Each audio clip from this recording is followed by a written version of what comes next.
আজ ২ মার্চ জাতীয় পতাকা উত্তোলন দিবস।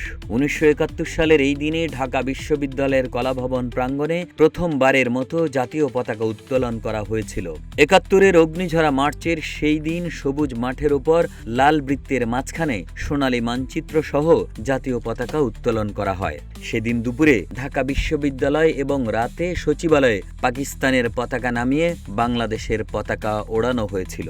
১৯৭১ সালের ২ মার্চ ঢাকা বিশ্ববিদ্যালয়ের বটতলায় আসম আব্দুর রব জাতীয় পতাকা উত্তোলন করেন। সেই মুহূর্তে লাল সবুজ পতাকা হয়ে ওঠে বাঙালির স্বাধীনতার প্রত্যয়ের শক্তিশালী প্রতীক। তার সাহসী নেতৃত্ব মানুষের মনে জাগিয়ে তোলে ঐক্য, প্রতিবাদ আর মুক্তির আশা। এই ঐতিহাসিক স্মৃতি আজও আমাদের গর্ব ও অনুপ্রেরণার। পাকিস্তানি শাসকের শোষণ ও অন্যায়ের বিরুদ্ধে ডাকসু নেতাদের আহ্বানে সেদিন সাধারণ মানুষও যোগ দিয়েছিল। এই পতাকা উত্তোলনই স্বাধীনতা সংগ্রামের নতুন প্রেরণা জুগিয়েছে। এরপর বিভিন্ন দেশেও বাংলাদেশি পতাকা উত্তোলন করা হয়। ভারতের কলকাতায় বাংলাদেশের পতাকা উত্তোলন করা হয় ১৯৭১ সালের ১৮ এপ্রিল।